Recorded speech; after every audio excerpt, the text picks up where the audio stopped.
오늘 우리에게 주시는 하나님의 말씀은 디모데후서 2장 8절부터 15절까지의 말씀을 같이 보도록 하겠습니다. 디모데후서 2장 8절에서 15절까지의 말씀입니다.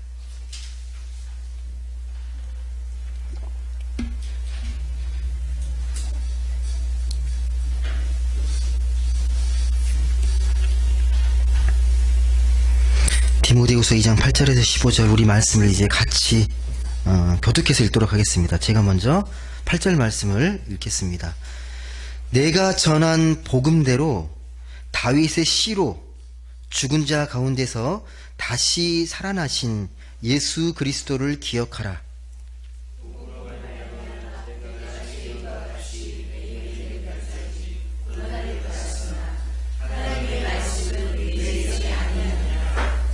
그러므로 내가 택함 받은 자들을 위하여 모든 것을 참음은 그들도 그리스도 예수 안에 있는 구원을 영원한 영광과 함께 받게 하려 함이라.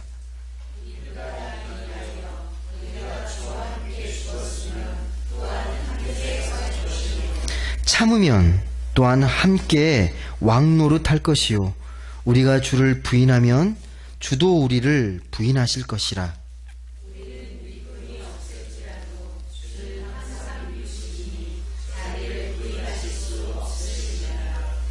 너는 그들로 이 일을 기억하게 하여 말다툼을 하지 말라고 하나님 앞에서 엄히 명하라. 이는 유익이 하나도 없고 도리어 듣는 자들을 망하게 함이라. 그의 말씀을 옳게 분별하며 부끄러울 것이 없는 일꾼으로 인정된 자로 자신을 하나님 앞에 드리기를 힘쓰라. 아멘. 네, 오늘은 다툼을 극복하는 말씀이라는 제목으로 같이 나누도록 하겠습니다. 여러분, 이 읽고 있는 이 말씀 신약성경이잖아요. 신약성경이 몇 권인지 아시죠? 27권입니다. 구약은 39권이고요.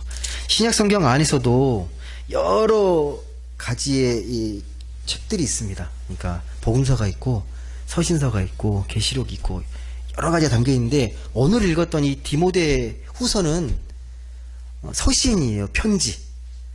제가 왜 이 말씀을 드리냐면 정확한 대상과 목적이 있다라는 거예요. 근데 특별히 오늘 읽었던 디모데 후서 또 이 앞에 있는 디모데 전서 그리고 디도서 이 세 가지를 우리가 소위 목회 서신이라고 부릅니다. 목회 서신 들어보셨나요? 이거 간단하게 줄여서 DDD라고 얘기하거든요. 다 D자로 끝나기 때문에 디모데전서, 디모데후서, 디도서 이걸 목회 서신이라고 부릅니다. 무슨 편지냐면 그러니까 바울이 후배 목회자들에게 권면하는 서신이에요. 그들을 격려하고 그들이 목회를 잘 할 수 있도록 용기를 주기 위해서 쓴 서신이 목회 서신입니다. 특별히 디모데후서는요. 그의 아들처럼 여겼던 사랑하는 이 제자 디모데에게 특별히 그를 향해서 이렇게 쓴 편지가 디모데 후서입니다. 그래서 이 편지를 딱 받는 순간 디모데후서는 뭘 느끼겠습니까? 바울에게 이 편지를 받고 나서 또 디모데가 당시 나이가 어렸다고 하잖아요. 그러니까 업신여기지 말라는 말도 나오고 너의 연소함을 업신여기지 말게 하라. 권위는 나에 있지 않다. 그런 말도 하면서 이 편지를 받으면서 얼마나 많은 격려와 힘을 얻었겠습니까? 이 편지를 받는 순간 특별히 이 디모데 후서를 보게 되면 누가 너를 공격하고 너를 막 흔들고 그러더라도 네가 교회 지도자인 걸 잊지 말고 흔들리지 말고 굳건히 하고 마음을 굳건히 하고 네가 어려움 이 목회 현장에서 힘든 일을 겪을 때마다 지혜롭게 잘 처신하라고 구체적인 내용도 담겨 있고요. 근본적인 내용도 다 담겨 있습니다. 디모데후서가요. 특별히 오늘 읽었던 말씀 중에 이 14절과 15절 말씀이 매우 중요한 말씀입니다. 14절 말씀은 특별히 디모데에게 그러니까 경계해야 될 것이 무엇인지를 말을 하고 있고요. 15절 말씀은 네가 꼭 붙들어야 될 것이 무엇인지를 다시 한번 강조하면서 기록한 말씀이 15절의 이 말씀입니다. 한번 14절 말씀을 한번 다시 읽어볼까요? 14절 말씀 어떤 말씀인지 14절 말씀 같이 읽겠습니다. 시작. 너는 그들로 이 일을 기억하게 하여 말다툼을 하지 말라고 하나님 앞에서 엄히 명하라. 이는 유익이 하나도 없고 도리어 듣는 자들을 망하게 함이라. 뭘 경계하라는 거죠? 뭐 하지 말라는 거예요? 말다툼 하지 말라는 거죠. 말다툼. 여러분은 말다툼 자주 하십니까? 주로 친한 사람들, 가족들하고 말다툼. 예. 뭐라고 기록되어 있냐면, 말다툼은 누구에게도 유익이 없고, 오히려 듣는 사람을 어떻게 한다고요? 망하게 한다라고 기록되어 있습니다. 되게 강조하는 말씀인데, 이 디모데가 목회하던 당시에 교회에 다툼이 있었을까요? 없었을까요? 있으니까 쓰는 겁니다. 있으니까. 다툼이 있었으니까. 예. 근데 당시뿐만 아니라 지금도 마찬가지죠. 지금도, 예. 교회 공동체에 다툼이 없을까요? 있습니다. 지금이나 당시나 사람이 모이면 의견이 달라지고 생각이 다르기 때문에 다투게 됩니다. 이게 의견의 충돌이 있게 돼요. 말다툼이 있게 됩니다. 사람들이 모이는 곳 어디에서나, 학교에 가면 학교에서 다툼이 일어나고요. 또 직장 가면 직장에서 다툼이 있고, 법원 가면 다툼이 가장 심한 곳이고요. 법원 가면. 네. 가정에서도 다툼이 있죠. 부모와 자식 간에, 남편과 아내 간에. 보이지 않는 미묘한 갈등이 계속 있습니다. 나라 간에도 그래요. 우리와 일본과도 지금 다투고 있잖아요. 다투고 있죠. 세계 어느 나라를 보더라도 다툼 없는 나라는 없는 것 같아요. 뭔가 다 갈등과 분쟁이 있습니다. 여하튼, 근데 갈등과 다툼이 꼭 부정적인 건 아니에요. 그러니까 그 갈등이 있었을 때에, 다툼이 벌어졌을 때 어떻게 해결하느냐에 따라서 긍정적인 에너지로 바뀔 수도 있습니다. 역설적으로 예를 들면 이런 거죠. 우리나라도 그나마 지금의 이 민주주의 역사라는 게 권위주의에서 이 탈바꿈한 게 그동안 민주화 운동을 비롯한 다툼과 투쟁의 역사였잖아요. 이겨내려는 갈등이 있었을 때 그걸 극복하고 긍정적으로 그걸 이겨냈던 역사가 또 우리나라의 민주주의 역사 아닙니까? 그러니까 갈등과 투쟁이 꼭 나쁜 건 아니라는 거죠. 있을 경우에 잘 해결하게 되면 또 좋은 모습으로 흘러갈 수 있습니다. 여하튼 간에, 근데 바울은 여기서 왜 다투지 말라고 한 거죠? 다툼이, 다시 말하지만 다툼하게 되면 어떻다고요? 유익이 된다 안 된다? 유익이 안 된다는 거죠. 무의미한 논쟁 하지 말라는 거예요. 무의미한 논쟁, 생산적이지 않고 실제적이지 않고, 예, 별로 긍정적이지도 않는 그런 논쟁을 하지 말라는 겁니다. 예수님도 논쟁을 하셨습니다. 저번 주에 말씀드렸던 것처럼. 근데 진리에 대한 싸움, 이단과의 논쟁은 치열하게 했지만요, 그 외의 것들로 싸우진 않으십니다. 잘 보십시오. 말씀 보면 뭘로 싸우시는지. 예, 진리에 대한 싸움은 하지만 비본질적인 걸로 싸우지 않는다는 겁니다. 6장 20절에 보시면 그렇게 기록되어 있죠. 디모데 6장 20절 한번 보시겠습니까? 거기도 비슷한 말이 나오거든요. 디모데전서입니다. 죄송합니다. 디모데전서 6장 20절 보시면 거기도 비슷한 말이 나오거든요. 믿음의 선한 싸움을 싸우라고 디모데에게 격려하면서 20절 말씀이 그렇게 기록이 됩니다. 디모데야, 망령되고 헛된 말과 거짓된 지식의 반론을 피함으로 내게 부탁한 것을 지키라. 예. 망령되고 헛된 말. 망령되고 헛된 말이 뭐겠습니까? 망령되고 헛된 말. 예, 오늘 말씀 디모데후서 2장 15절까지 읽었었는데 16절 뒤에 바로 나오거든요. 또 똑같은 말. 망령되고 헛된 말을 버리라. 그들은 경건하지 아니함에 점점 나아가나니. 그러니까 망령되고 헛된 말을 하게 되면 어떻게 된다는 거예요? 진리와는 자꾸만 멀어진다는 거예요. 그런 걸로 자꾸 논쟁하고 자꾸 싸우게 되면, 무의미하게 이렇게 싸우게 되면 진리와는 멀어진다는 겁니다. 그러니까 경건성, 참된 신앙의 모습을 자꾸 놓치게 된다는 거예요. 그걸 어떻게 표현하냐면 17절 보시면요, 악성 종양이라고 표현합니다. 정확한 표현입니다. 진리가 아닌 망령되고 헛된 말로 거짓된 지식으로 반론하는 그 모든 것들이 악성 종양이다. 그러면서 더 놀라운 게요, 사람까지 기록이 되어 있어요. 망령되고 이 악성 종양으로 퍼져나감 가운데 그 중에 누가 있다? 후메네와 빌레도. 왜 사람을 기록했을까요? 명확하게 있다는 거예요. 그러니까 진리에서 벗어난 사람들, 망령되고 헛된 말을 통해서 진리로 벗어난 사람들이 있다라는 거예요.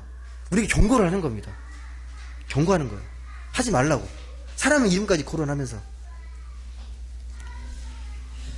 당시 초대교회의 가장 큰 문제가요, 어떤 문제였냐면요, 늘 말씀드리지만 영지주의 이단의 문제가 있었습니다. 영지주의 아시죠? 영지주의. 영을 거룩하게, 영에 대한 지식을 거룩하게 생각하고 그 육에 대해서보다 영이 중요하다고 생각하는 게 영지주의거든요. 영의 지식이 중요하다? 그 자체가 나쁜 건 아닙니다, 여러분. 우리가 말씀을 배우고 함께 신앙생활하는 모든 것들이 영적인 거거든요. 근데 문제는 뭐냐면 이 영적인 것을 더 소중하게 생각하게 되면 상대적으로 육적인 게 소홀히 하게 된다라는 거예요. 육체를 가볍게 여깁니다. 영은 소중한 거고 육체는 별거 아닌 것처럼 육을 낮춰보게 된다라는 거예요. 영이 소중하니까 육은 함부로 해도 되는 것처럼 생각할 수 있다라는 겁니다. 그게 영지주의의 가장 큰 모순입니다. 예수님의 부활은 성육신하신 다음에 온몸으로 부활하신 거거든요. 근데 영이 부활했다 그러면 예수님 말씀에 전면으로 거슬러 가는 거예요. 당시에 근데 이 영지주의 이단이 되게 설득력이 있었거든요. 되게 강력했어요. 이걸 따르는 사람들이 진짜 많았습니다. 여러분, 처음부터 이 교회 안에요, 이런 교리가 있고 말씀에 뭐 진리의 체계를 세우고 그러지 않았어요. 그냥 예수를 믿었어요. 믿었는데 자꾸 딴소리를 하니까 그에 대해서 변론을 해야 되잖아요. 그러다 보니까 이단의 논쟁도 하면서 지금과 같은 이 교리 체계가 만들어진 겁니다. 여하튼 여러분, 이단이 가지고 있는 이 영지주의 이단은요, 지금도 힘을 발휘하고 있습니다. 지금도요. 중요한 건 영지주의 이단에는 부활이 없습니다. 가장 중요한 게요. 부활이 없다는 걸 꼭 기억하셨으면 좋겠습니다. 디모데후서 2장 18절 말씀 보시겠습니까? 디모데후서 2장 18절. 디모데후서 2장 18절. 읽었던 말씀은 아닌데요. 그들이 왜 문제가 되는지가 기록되어 있거든요. 한번 같이 읽어보겠습니다. 시작. 진리에 관하여는 그들이 그릇되었도다. 부활이 이미 지나갔다 하므로 어떤 사람들의 믿음을 무너뜨리니라. 부활이 지나갔대요. 부활이 더 이상 없다라는 말이 되는 거거든요. 근데 널리 설득력이 있으니까 정말 그렇겠다라고 생각할 수 있는 거죠. 예수님만 부활할 거야. 영만 부활하는 게 맞죠. 육은 이제 죽고 이제 다 묻히게 되고 영만 부활하는 거야 라고 생각할 수 있다라는 거예요. 고린도 후서 15장 12절에서도요 이렇게 기록되어 있습니다. 그리스도께서 죽은 자 가운데서 다시 살아나셨다 전파되었거늘 너희 중에서 어떤 사람들은 어찌하여 죽은 자 가운데 부활이 없다 하느냐. 자꾸 부활을 부인해요. 부활을. 부활을. 요즘 한국교회가 이단 문제로 심각합니다. 특히 뭐 여러 이단들의 피해가 많은데 그 중에서도 잘 아시겠지만 이 신천지 이단의 피해가 매우 심각합니다. 그런데 심각한 건 맞는데요. 이미 우리가 신천지가 이단이라는 걸 알고 있잖아요. 이게 경계는 해요. 이제 경계는 하고 있습니다. 그러니까 물론 우리가 이 지금 발흥하고 있는 신흥 이단들에 대해서 늘 경계하고 조심해야 되지만 더 근본적인 문제가 있습니다. 더 큰 문제. 우리 안에 알게 모르게 이단과 같은 생각과 사상들이 스며 들어온 것들이 있어요. 어떤 건지 아시겠습니까, 여러분? 뭘까요? 그런 이단의 적인 생각과 사상? 초기 기독교 영지주의처럼 너무 강력하고 어떻게 분간하기 어려운 것들이 있어요. 이게 이단인지 아닌지, 이게 진리인지 아닌지. 기복주의 신앙입니다. 많이 들었을 거예요. 기복주의 신앙을 조심하자. 그 정도는 알고 있는데 그 깊이와 뿌리는 여러분들이 의외로 잘 생각하지 않으십니다. 교묘하게, 그러니까 기복주의 신앙을 조심하긴 해야 되지만 뭐가 문제인지에 대해서 깊게 생각하지 않습니다. 많은 경우에 그렇습니다. 근데 그렇게 간단한 문제가 아니에요. 예를 들면 이런 거예요. 그러니까 뭐 내가 열심히 신앙생활 잘하고 이렇게 열심히 정성을 다하고 열심히 교회 안 빠지고 열심히 기도하면 하나님께 축복하신다. 기복주의 신앙입니다. 예. 하나님 그렇게 은혜를 주시지 않습니다. 예. 여러분이 정성을 보고 드리는 게 아니고 여러분이 하나님 자녀이기 때문에 그냥 조건 없이 베푸시는 게 하나님의 은혜인데 우리는 알게 모르게 여전히 내가 뭔가 기도가 부족하면 하나님 축복하지 않을 것 같고, 내가 기도가 부족하고 내가 뭐 정성이 안 되면 내 안에 공덕이 없으면 하나님의 은혜가 임하지 않을 것 같은 그런 생각을 갖고 있습니다. 깊이 뿌리 박힌 이 무속과 같은 이 기복주의 신앙의 뿌리입니다. 근데 이 기복주의 신앙이 왜 위험하냐면요, 그 뿌리에 어디에 닿아 있냐면 물질 숭배 사상과 깊이 담겨 있어요. 물질을 숭배하는 사상. 가나안의 신앙으로 하면 바알 신앙과 연결되어 있습니다. 바알 신앙.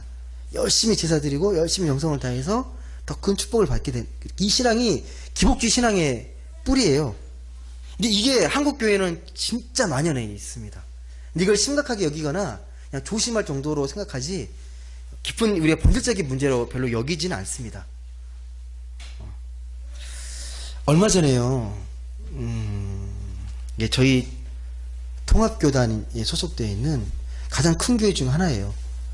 TV 뉴스 통해서 많이 보셨을 겁니다. 명성교회 세습. 헌법에 세습하면 안 된다고 규정이 되어 있습니다.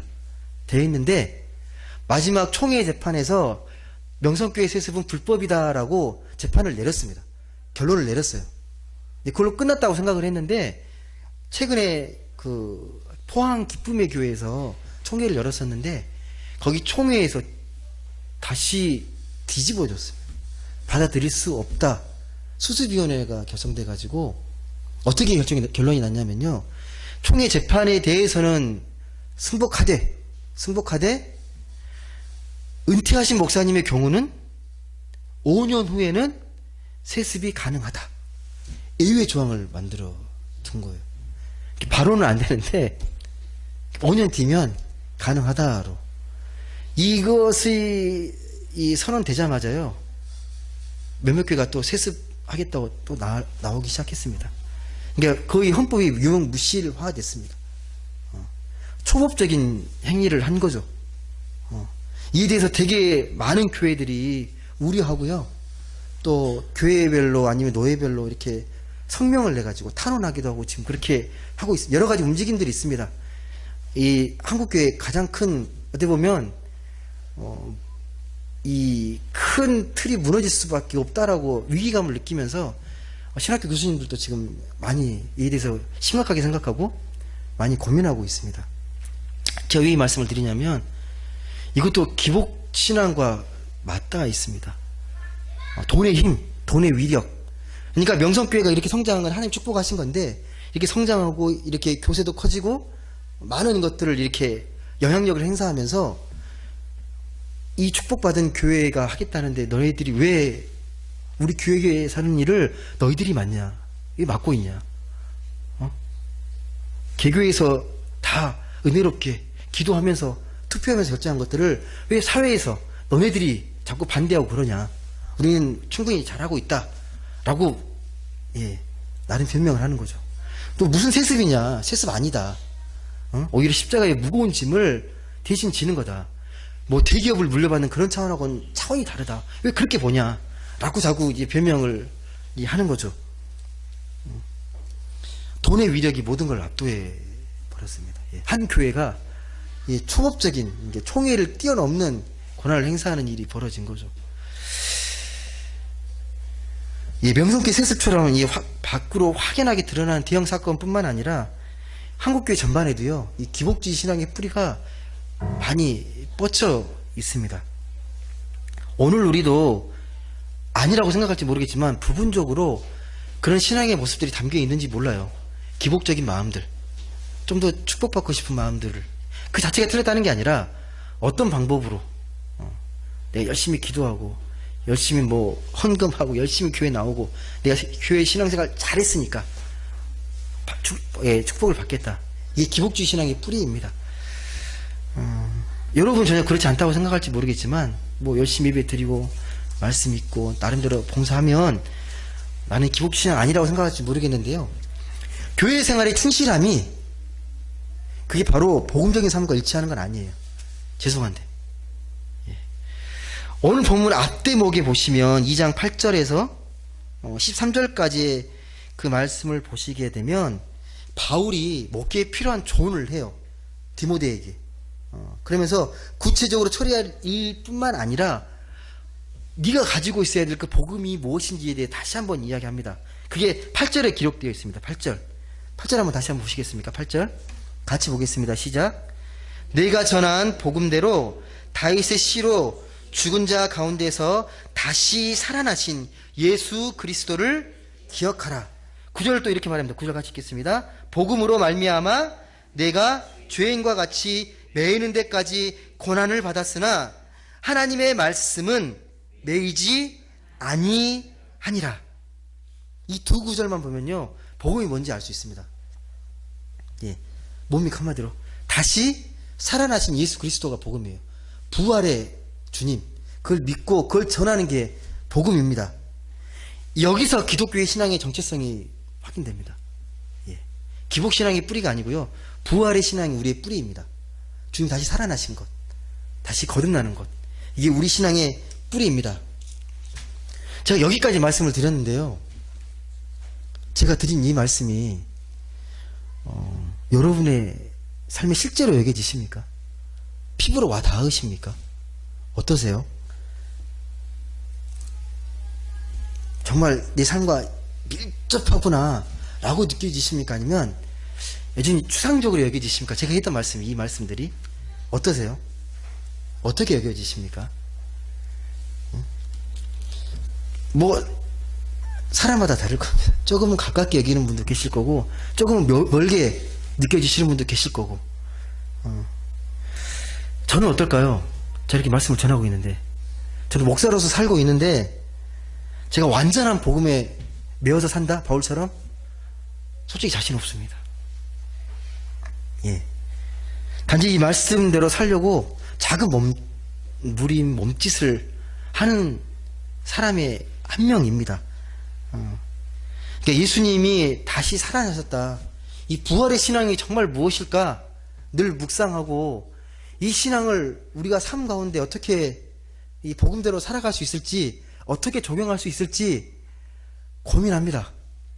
어떻게 하면 그 복음으로, 말씀으로 살아낼 수 있는지. 근데 감히 제가 이 말씀대로 살고 있다라고 말씀드릴 수는 없습니다. 이 문제가 왜 중요하냐면 우리 인생의 궁극적인 목적과 깊이 관련이 되어 있기 때문입니다. 우리가 왜 살고 있는지, 무엇을 위해 살고 있는지 생각해 보셔야 합니다. 내가 지금 살고 있는데 내가 지금 왜 살고 있지? 무엇 때문에 사는지를 끊임없이 물어야 합니다. 물론 생각하지 않고도 잘 살 수 있어요. 그냥 세상이 말하는 것처럼 그냥 세상이 이야기하는 삶의 방식과 그냥 수준대로 살아가면서 근본적인 질문하지 않고 그냥 살아갈 수도 있습니다. 하지만 그게 진정한 우리 하나님께서 기뻐하시는 삶의 모습일까 생각해보면 마음이 달라질 수 있습니다. 그냥 생각 없이 그냥 하루하루 흘러가는 삶을 하나님께서 여러분에게 받길 원하지는 않으실 겁니다. 제가 다시 한번 질문을 좀 바꿔서 드려볼게요. 여러분은 나이를 점점 들어가시면서 삶이 완성되어 가고 있다고 생각되십니까? 살면 살수록 여러분 안에 이 안식과 평안이 더 깊어지고 더 풍성해지고 계십니까? 구원에 합당한 삶을 더 잘 살고 계신다고 여겨지십니까? 이게 복음의 말씀을 들으면 들을수록 더 내가 깊게 말씀 속으로 들어가야겠다, 그런 생각이 간절해지십니까? 어떠세요? 제가 여러 가지 질문을 드렸는데 그 말씀이 내 안에서 정말 살아 숨쉬고 있는지 되게 본질적인 질문인데, 제가 말씀드렸지만 앞에 그 기복주의 신앙이 왜 위험하냐면요. 우리 신앙의 어떤 전반을 이 뿌리를 무너뜨리기 때문에 그렇습니다. 기복주의 신앙에 기울어지게 되면 나타나는 현상이 뭐냐면요. 오늘 말씀에 비춰보면 다툼이에요. 신앙의 본질에 들어가 있지 않게 되면요. 자꾸 다툼이 일어납니다. 말다툼이 벌어집니다. 세상의 일에서나 신앙의 일에서나 네가 옳다, 내가 옳다 자꾸 싸우게 됩니다. 말다툼이 많아집니다. 그럴 수밖에 없는 게 뭐냐면 신앙의 본질에서 벗어나는 현상의 특징 중에 하나가요. 다툼과 분열로 나타나기 때문에 그래요. 본질에 관심 갖게 되면요. 다툼이 줄어듭니다. 다툼이 줄어듭니다. 그러니까 본질에 관심 있으면 복음의 삶이 무엇인지, 구원받은 자의 삶이 어떤 것인지, 영원한 생명을 받은 삶의 모습이 어떤 것인지를 깊이 관심 갖고 해야 되는데 그러지 못한다는 겁니다. 목사도 마찬가지죠. 저도 포함해서 마찬가지인데, 만약에요, 제가 이런 설교를 하는데 제가 만약 교회를 더 크게 성장하고 그런 데 관심이 있다라면요, 이런 말씀 저 안 전합니다. 굳이 이렇게 말씀 전하는 게 아니라 여러분의 생명을 빨리 더 나가서 전하고 막 그렇게 전할 거예요. 근데 저는 그렇게 전하고 싶지가 않습니다. 복음의 본질에 대해서 말씀을 좀 드리고 싶습니다. 저를 본받으라는 게 아니에요. 그렇게 감히 말할 수도 없고 자신도 없고 단지 말씀에 있는 대로 전하려고 몸부림을 치는 거죠. 근데 이런 말씀 전하는 게 저는 되게 힘들어요. 잘 살지 못하기 때문에. 근데 말씀대로 가르쳐야 되고 말씀대로 전해야 되기 때문에 자꾸 본질적인 걸 전하게 됩니다. 성경은 오늘 말씀에서 보면 아까 14절은 경계해야 될 말씀을 이야기했고요. 15절에 보시면 무엇을 붙들어야 될지를 말씀하고 있습니다. 15절 말씀 다시 한번 읽어보겠습니다. 뭘 붙들어야 되는지 한번 같이 읽어보겠습니다. 시작. 말씀을 옳게 분별하여 부끄러울 것이 없는 일꾼으로 인정된 자로 자신을 하나님 앞에 드리기를 힘쓰라. 좀 복잡하게 써 있는 것 같긴 한데 무슨 말이죠? 진리의 말씀을 옳게 분별하여 부끄러울 것이 없는 일꾼으로 인정된 자로 자신을 하나님께 드리기를 힘쓰라. 뭔 말인 것 같습니다. 지금 해석해 보십시오, 여러분. 어떤 말인 것 같아요, 이 말씀이? 여러분 보시기에 어떻게 하라는 거예요? 우리가 붙들어야 될 말씀인데 어떤 말씀일까요? 마지막이 결론인데 자신을 하나님 앞에 드리기를 힘쓰라. 그러니까 하나님 앞에 자신을 드려야 한다라는 건데 온전히 드려야 되거든요. 하나님 앞에. 그러면 뭐가 필요하다는 거예요? 진리의 말씀을 잘 분별하라고 말씀합니다. 진리의 말씀을 잘 분별하라. 진리라는 게요, 뭐냐면 여러분, 알레테이아예요, 헬라어로. 혹시 여러분 레테라는 말 들어보셨습니까? 레테의 강? 레테가 망각의 강인데요, R이 붙으면 부정어가 돼서 망각을 하지 않는 거예요. 기억하는 거예요. 그게 알레테이아 진리입니다. 그러니까 진리라는 게 뭐냐면 복음의 말씀을 듣고 잊어버리는 게 아니라 그 말씀을 붙드는 거예요. 그게 알레테이아예요. 쉽게 잊어버리지 않는 거예요. 근데 그 진리의 말씀, 톤 로건 테스 알레테이아스라는 이 진리의 말씀은요, 옳게 분별해야 됩니다. 그냥 듣고 맹목적으로 따라가는 게 아니고요, 이 말씀이 진짜 하나님의 말씀인가를 고민하셔야 된다는 게 진리의 말씀의 특징입니다. 진리의 말씀에 관심을 갖게 되면요, 한쪽이 위축됩니다. 그러니까 말다툼하고 진리랑 같이 보고 있는데 진리의 말씀이 활성화되어 있으면, 이 말씀이 많으면 다툼이 줄어들고요, 다툼이 많아지게 되면 진리의 말씀이 위축됩니다. 이 특징입니다. 이게 여러분 일상에서도 그렇잖아요. 여러분이 뭔가에 꽂히게 되면, 침이나 뭐에 꽂히게 되면 다른 거에 관심이 시들해지잖아요.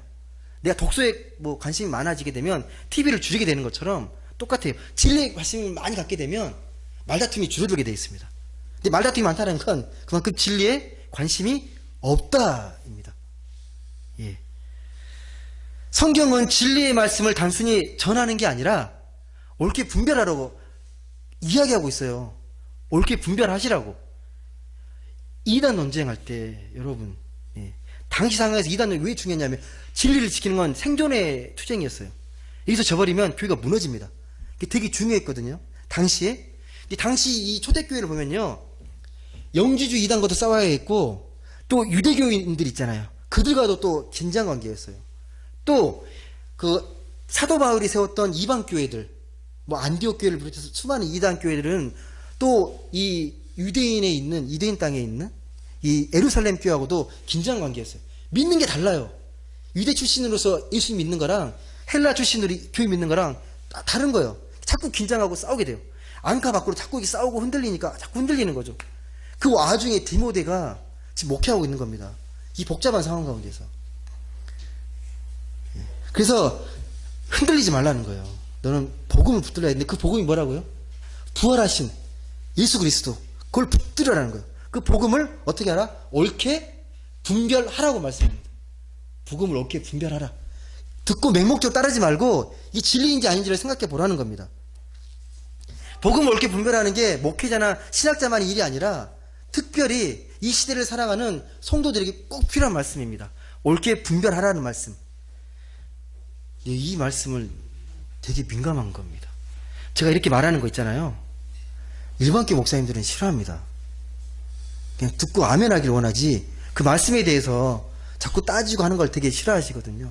근데 여기 계신 분들은 그래도 말씀에 대해서 깊이 생각하고 말씀대로 살기를 원하시는 분들이시기 때문에 말씀에 대해서 그냥 맹목적으로 따라가는 게 아니라 정말 진리의 말씀인지를 알고 그 말씀에 따라 살아가는 게 우리에게 가장 중요한 모습의 하나입니다.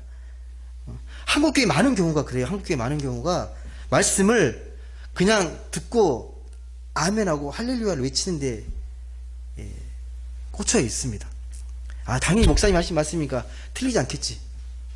그게 한국교회 현상으로 나타납니다. 지금 진리의 말씀을 좀 의식적으로 보게 되면 절대 저렇게 할 수 없는데 정말 비상식적인 일들이 어마어마하게 한국교회를 통해서 많이 벌어지고 있습니다. 진리에 관한 생각이 아예 없는 게 아닌가라고 생각될 정도로 지금 매우 심각합니다.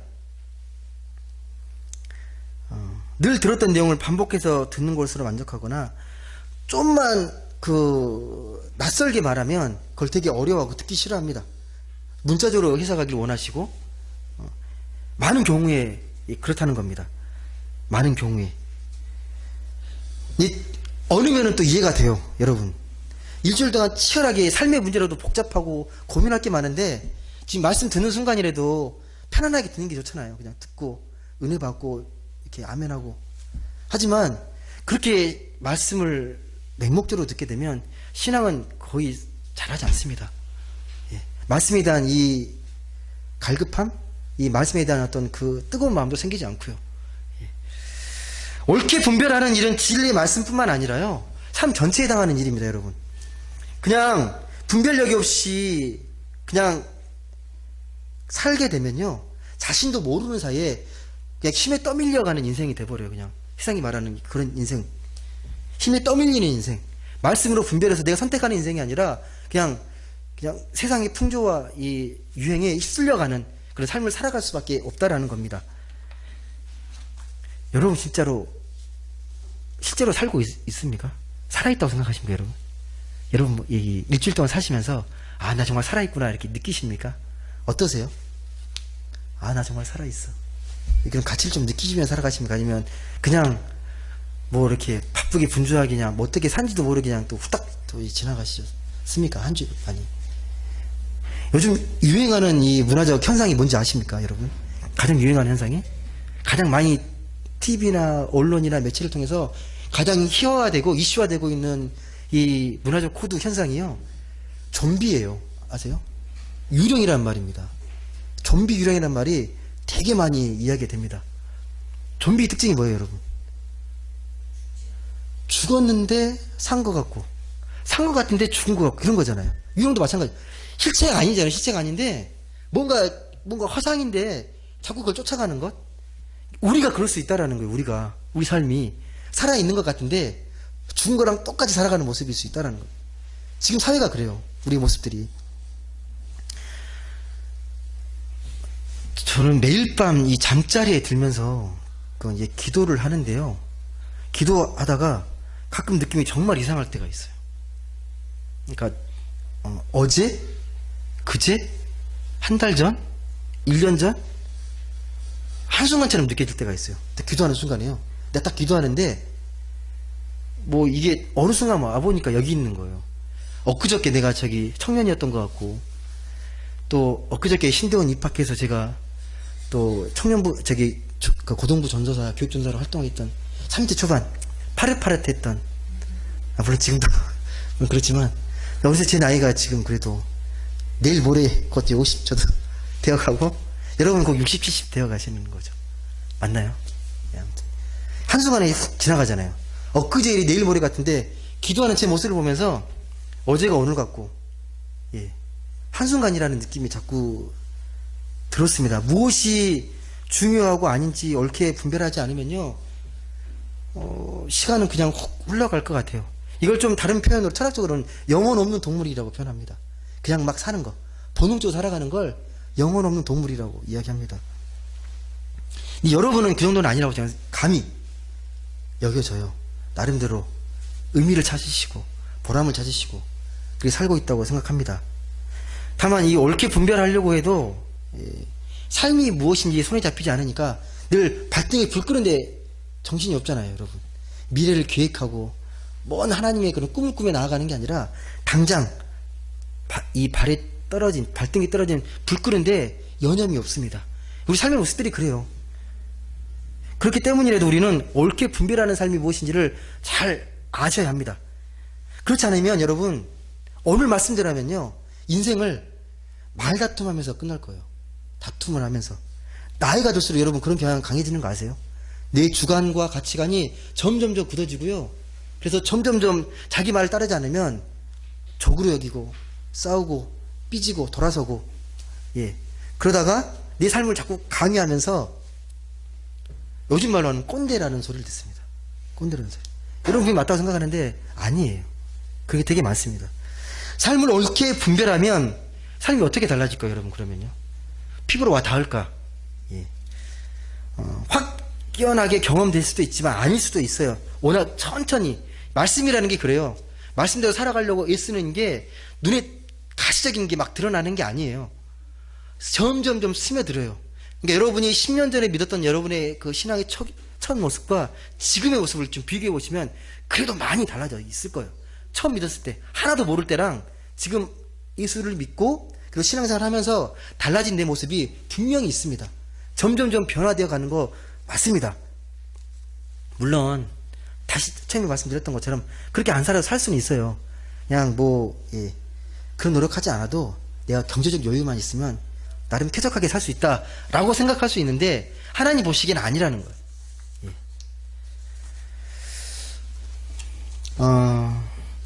복음을 통해서 삶이 어떻게 달라지는지 제가 책 하나 소개해드리면서 말씀을 마무리하도록 하겠습니다. 한동안 정말 베스트셀러처럼 읽혔던 책이 있습니다. 파울로 코엘료의 연금술사라는 책, 한 번쯤은 들어보셨을 거예요. 그 책은 한마디로 이 목동인 이 산티아고가 삶의 의미를 발견하는 과정이 그 책의 이야기로 담겨 있습니다. 그러니까 주인공인 이 목동 산티아고가 연금술사를 찾아가는데요. 그게 순례길을 찾아가는데 그 우여곡절 끝에 어쨌든 간에 이집트 피라미드 근처에 연금술사를 드디어 만나요. 그를 만나서 이제 이야기를 나누는 거죠. 연금술사가 산티아고에게 뭐라고 말을 하냐면, 연금술은 납을 금으로 만드는 게 아니라 세상의 모든 것을 금으로 볼 줄 아는 능력이다라고 말을 합니다. 세상의 모든 것들을 금으로 볼 줄 아는 능력이 연금술이다. 모래 한 알이 바로 온 우주라고 말을 합니다. 예. 무슨 말인지 이해되십니까? 예. 그러니까 우리말로 하면 예수 그리스도에게서 영원한 생명을 발견하는 것. 주님을 통해서. 우리가 거듭남이라는 게 그러잖아요. 거듭나면 우리 영적인 안목이 바뀌는 거잖아요. 세상의 가치가 바뀌게 되고, 그동안 하찮게 여겼던 것들이 너무 소중한 것처럼 여겨지고, 미세한 바람이 불어와도 그 바람의 손길을 통해서 하나님의 사랑을 느낄 수 있게 되고, 예. 한순간에서도 영원한 생명의 신비를 느끼는 게 이 기독교 신앙의 신비이거든요. 예. 사랑하는 성도 여러분, 우리는 기독교인으로 살려고 결심한 사람들입니다. 그렇다면 기독교 신앙의 중심으로 들어가야 되잖아요. 주변부에 머무는 게 아니라, 다른 할 일이 많다고 힘들다고 신앙을 되게 가볍게 여기거나 중심에서 자꾸 주변부로 밀어내는 게 아니라 자꾸 중심으로 끌어오셔야 합니다. 복음을 말씀이 내 삶의 중심이 될 수 있도록, 늘 내 삶의 중심은 예수 그리스도의 복음이 될 수 있도록 중심으로 끌어오셔야 합니다. 끊임없는 우리의 삶의 몸부림이 되어야 합니다. 내 힘으로 되지 않기 때문에 성령의 도우심을 구하시고, 성령께서 나를 도와달라고, 이 연약한 믿음 가운데 이 긍휼히 여겨주셔서 복음이 내 삶의 중심이 되게 해달라고, 성령께서 도와주시라고, 은혜 충만함으로 함께 해달라고 기도하는 겁니다. 제가 오늘 말씀을 마지막 저희 보전으로 바꿔서 제가 권면의 말씀으로 마치도록 하겠습니다. 여러분의 인생에서 말다툼에 속하는 일들을 대폭 줄이고 진리의 말씀을 옳게 분별하는 일을 대폭 늘리십시오. 그래서 진리가 여러분의 삶을 주장하게 하십시오. 그게 가장 지혜롭고 평화로운 삶, 참된 만족과 행복을 누리는 기름을 잊지 마십시오. 기도하겠습니다.